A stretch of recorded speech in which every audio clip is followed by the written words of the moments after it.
Hi everybody, Dan Illman here with some exciting news. DRF Formulator, the gold standard in past performance information, is now free exclusively on DRF Bets. Join DRF Bets with the promo code WINNING. Get a $250 first deposit match bonus, a $10 free bet, and free Formulator already uploaded to your account. Access Formulator's premium features, including sortable trainer stats, race replays, personalized trip notes, and lots more. Free Formulator exclusively on DRF Bets.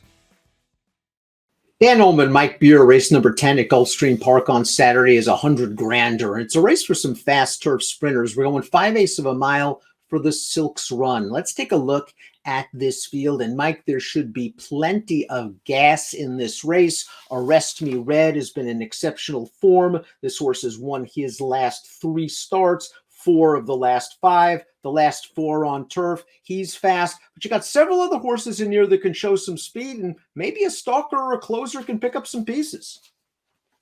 Yeah, it'll be interesting to see how the pace plays out. I mean, obviously the favorite, Arrest Me Red, he feels like he's going to be maybe even shorter than the morning line, Dan. I mean, he's just way the horse to beat. And he has won his last 2 races, both stakes races in New York. He won them wire to wire, but he doesn't need the lead to be effective. Let's take a look at the time form US pace projectors, see where they have the 3. Arrest Me Red, and they've got him in mid-pack, and maybe that'll be the case because Cool Quest, the 2, has shown speed on dirt, shown speed on turf. That horse should be close to the pace. I think Chess Master coming off a gate-to-wire win in a stake at Tampa Bay. That horse could be close. Warrior's Pride was on the lead in the Gulfstream Park Turf Sprint. Even the One High Crime, Mike's shown a little speed, and as a first-time gelding running fresh, maybe he'll be hustled from the rail. Yeah, I agree with you. There's plenty of speed in this race. It certainly could play out with Cool Quest, who's, only making his second career turf start here. It could turn out that he'll just make the lead in here, but there are plenty of other horses that could go if they wanted to.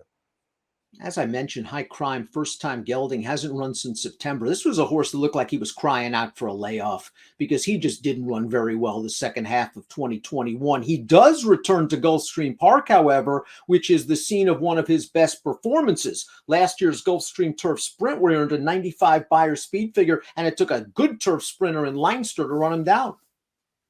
Yeah, he ran really well that day. And you're right, it's the only time he's run here over course and distance. He really tailed off after that. Which, was worrisome to me. He's run some races in the past that make me interested in him. Ultimately, Dan, I just didn't really trust him in here, but he's a new gelding and he's a big price off the layoff. So there are things to like. Can the number 2 Cool Quest translate his good dirt form to turf? He's only raced once on turf. Hey, maybe it's too early to write him off. But he got beat that day at Saratoga, and I thought he got beat on the square. Last time out on dirt at Gulfstream against Florida Breds, good speed, got tired, but earned a 101 Beyer. If he runs that race on turf, he's right in the mix. I wouldn't take 9 at 2. I wouldn't either. He's run some really fast races on dirt. Obviously, he's a better horse now than he was when he made his turf debut in his second career start. I don't know if that means he's going to wind up being as good on this surface, but if he is as good on this surface, he's going to be a handful in here. Wesley Ward brings back the 3, Arrest Me Red, for a 4-year-old campaign. This horse is 5 for 6 on turf. He's a graded stakes winner on the lawn, and he scored in his most recent start. Let's watch the Aqueduct Turf Sprint Championship going 3/4 of a mile. He showed good speed in this race, and he's going to be game to hold on. His last 2 Beyers, 95, 100, they look legit, but he's going to have to turn all the way back to 5 in here, Mike, and it'll be interesting to see if his 6 furlong speed translates to 5. The point you made earlier, very valid. He has shown that he can sit and finish.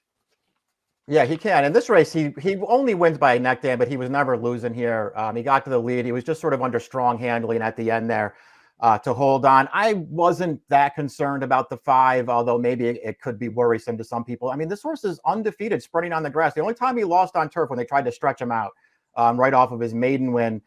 He's just really handy, really tactical. He's faced better horses than this along the way. And he just keeps on winning. I just think he's way the horse to beat in here. Number 4, Warrior's Pride, won his first 2 starts on turf, both stakes races, going 5/8 on the lawn at Gulfstream. Something must have happened in that race in August because he showed speed. He tired very badly, and then he went to the sidelines, almost like if something happened to him in that race. He came back in the Gulfstream Turf Sprint. It was nice to see him show some speed. I think he understandably got tired off the layoff. I'm expecting him to be tighter for this. Yeah, I am too. He's a newly turned 4-year-old here. He's second off the layoff now after showing speed and getting tired last time. A two-time stakes winner last year over this distance. I feel like, the longer I looked at the race and after I sent my picks in, I probably slept on this horse a little bit because I was looking for a horse to sort of throw in there at a price. And he's certainly an option in that regard. I feel like he could take a step forward here. A lot of folks are going to talk about Arrest Me Red. He's won his last 4 turf starts. How about Chessmaster? He's won his last 4 turf starts, and he's won 11 of 27 lifetime, 10 and 19 on the lawn, including this race at Tampa Bay Downs on February the 19th, going 5/8 of a mile. He's zipped to the front in here. He's drawn away in the lane. 100 buyer speed figure for Chessmaster. Now he's going to have to do it without Lasix. Right. This is a pretty big jump up for this horse, though. He wins very impressively in fast time. He gets a big figure for it. His prior races were all good, obviously, but they weren't that good. I wonder if he can replicate that performance against what feels like a tougher field this time, Dan. And just because he has the triple-digit buyer show, and I guess he's going to be a short price in here, that kind of turned me off to him. But I won't be surprised if he runs well again. I really think the 6 Belgrano is a horse that fans and players shouldn't sleep on. He might get bet down off the 10-1 simply because you're getting the services of Jose Ortiz, but this horse has done some good work sprinting on turf in the past. His last race, he finished 3rd behind Yes, I Am Free. There just wasn't a lot of closing going on in that race, Mike, and he kind of got up for 3rd. He was also turning back from a mile. Maybe that dulled his tactical speed a little bit. I think he'll be a little sharper here, and he has races.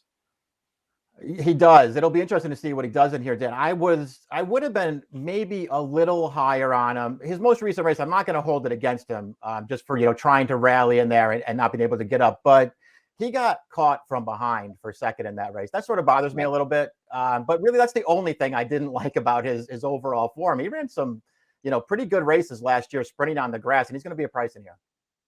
Omaha City earned a graded stakes placing last year at Saratoga when he got a really nice ride from Manny Franco. Nobody was beating Golden Pal that day, so why not ride for second and get some big money? And that's exactly what they did. And he got second at 36-1. And since then, he hasn't gotten a sniff. He's the kind of horse that needs a pace meltdown. Yeah, listen, maybe he'll catch a fast pace in here. It's certainly possible that he does.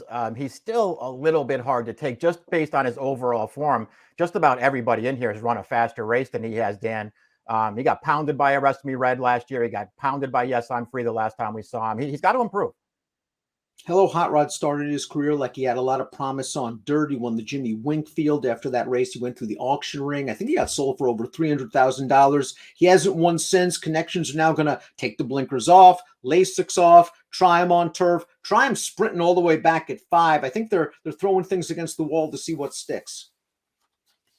Yeah, I guess they probably are. I mean, I could make excuses for some of those losses that after the 3-race winning streak finishing off last January. I mean, they tried to stretch him out and sort of make him, that distance horse and go for the money. That just didn't work out at all for him. So cutting back in distance feels like a great thing for this horse. I have no idea if he's a turf horse or not, but he's another horse. He's going to be a big price in here if you like him.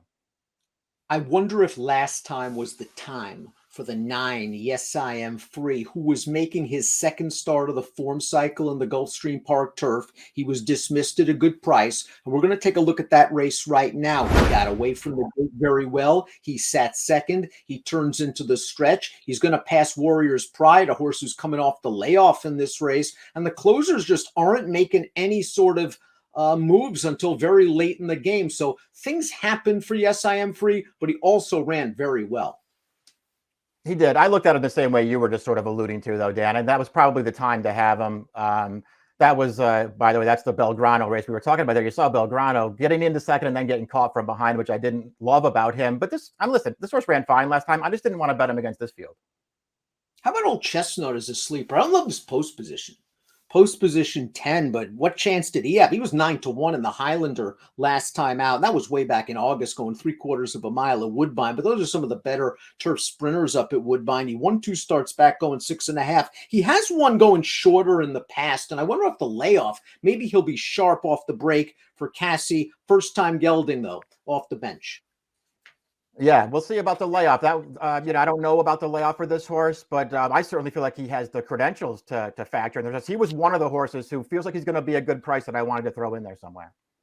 8-1, and I think the price could hold simply because the running line for the last race doesn't look very good, but he has races, and I like him cutting back. Top pick time. Mike's going to use the 10. He's got Arrest Me Red. The horse is the horse to beat. You can argue 5-2 is very fair against this group. I think it is. I don't think he's going to be 5-2, but if he is, I think that's a very fair price. I mean, I just think he's a good horse, Dan, and he's versatile enough to get a trip in this race. Maybe last time was the time for Yes I Am Free, but I'm hoping that maybe he holds around that 4-1 or drifts to 9-2 or 5 if some of these other horses take money. It just appears he's sharp right now. He's tactical enough to sit off of the pace. I'm going to give him a shot. Arrest Me Red, the horse to beat. I think he's going to take some money. 3-6, 9-10 for Mike, 9-5, 3-10 for me. It is the Silks Run, and it should be a wide open turf affair at Gulfstream on Saturday. Best of luck.